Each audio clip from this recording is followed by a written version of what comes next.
was going to have a surrogate birth in the UK, not meaning I would give birth, because I'm way past that, but if I was to be the recipient of a surrogate baby in the UK, what posh, discreet, famous fertility clinic is available for me to do that? Just for fun, I went to have a look. Because the rumour that just will not die is that one or two of the Sussex's children are actually born from a surrogate. And the reason for that is because of Harry's own book. He's to blame for fueling all these rumours, because in Spare, the birth story, Archie's birth story, was just so unbelievable. It really was. Now, keep in mind, he may have made it unbelievable because he actually didn't want to tell the real story, that they wanted to keep that private and they wanted to keep that just for them. Now, that could be the reason, okay. But the birth story, I have been contacted by, I would say now, hundreds of nurses who all say, I'm a nurse, and the whole story just is not believable. For a start, they don't have laughing gas in canisters, and they don't have the fact that if you have an epidural, you can just get up and walk out of the hospital.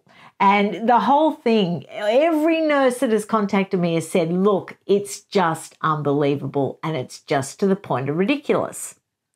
So I thought, okay, let's have a look into this. Let's have a bit of research. Let's bring our brains to bear of this conundrum and let's see if we can get anywhere with anything.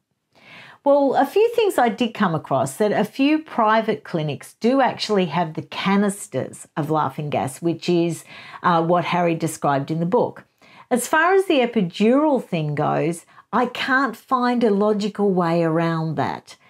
Also, Meghan's behaviour, the way Harry describes her behaviour, where she's bouncing on the ball, you know, sort of going through labour, and then she's laughing when he actually pinches her pain relief. It just, no one believed that. No mother that commented in the comments down below said that that is a description of a real birth, because it just doesn't add up. Now, before I get into what I went looking for, I have to say, though, that I have been severely abused by people that are really angry at me because I will not back up a lot of the conspiracy theories that are out there. I mean, I'm talking really angry. I'm talking pitchforks and torches and coming up the hill after me. And it's not the sugars, it's the other side. Now, before all you lovely people that are in my community spring into the comments to my defense and to reassure me and be kind, because most of you are like that. You're just so lovely. Don't worry, because I'm not even worried. I'm not even worried. I'm just telling you because it's funny.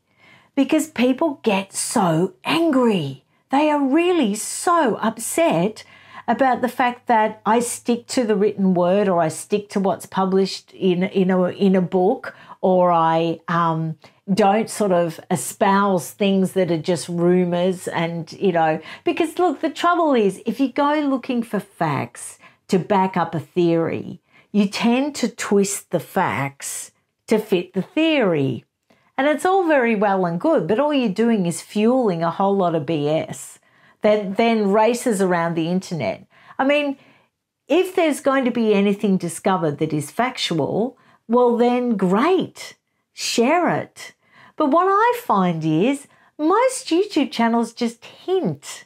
They just hint all the time. They act really knowing. They say, well, if you have a look at this and if you go down this rabbit hole, and I haven't had time to research this properly, but if anyone else wants to, it's all just sort of fueling this industry, which is this massive conspiracy industry. Now, having said that, I'm going to fuel my own right now. No, not really. But I did want to find out if it's possible. Is it possible for a very famous couple to actually be the recipient of a surrogate baby and have it completely discreet, all the legalities taken care of, you know, with the fact that you really are going to end up with your baby in the end? Now, this has nothing to do with Harry and Meghan. I am not implying or suggesting that they made use of a service similar to or like the one I'm about to point out. I just wanted to see if it was actually even possible. And it turns out that it would be possible, particularly with a very posh organisation like the Lister Fertility Clinic. That's Lister. And they have clinics in Chelsea, and they also have one aligned with the Portland Hospital. Now, before you just jump up off your couch in total excitement and start spreading this around the internet, unfortunately, the Portland Hospital thing does not pan out because the Lister Fertility Clinic actually got associated with the Portland Hospital after Archie's birth, a few years after Archie's birth.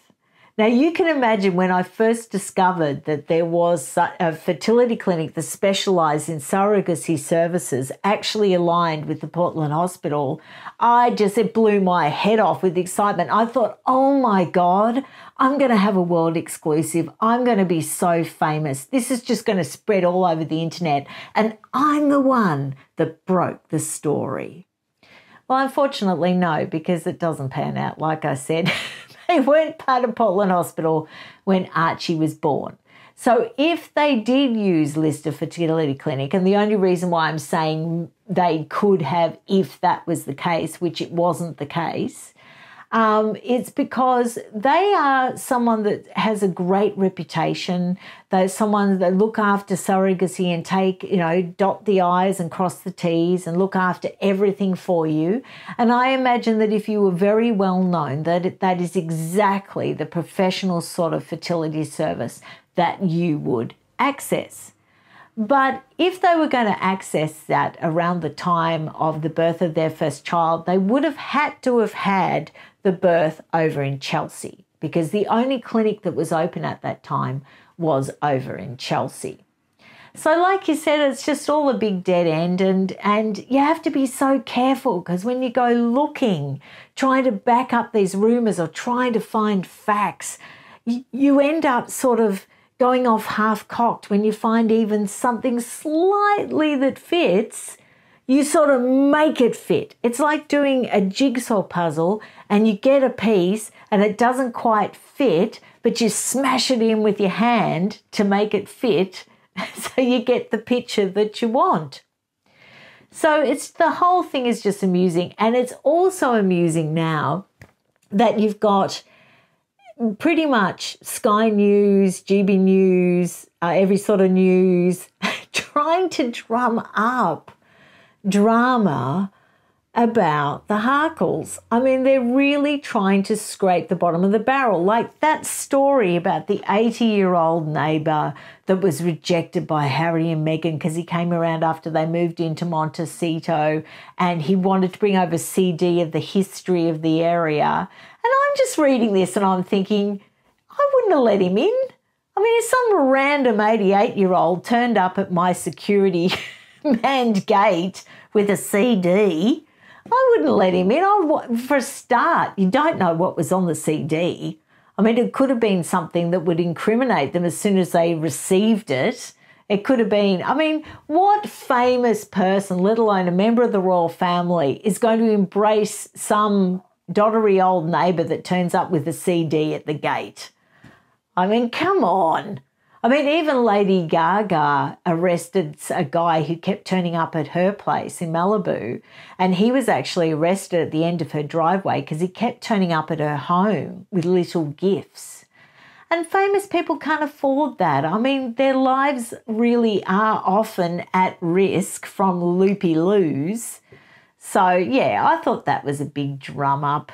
I'll see you again very soon. Let me know what you think, and let me know, why do you think people get angry when you won't back up their conspiracy theories?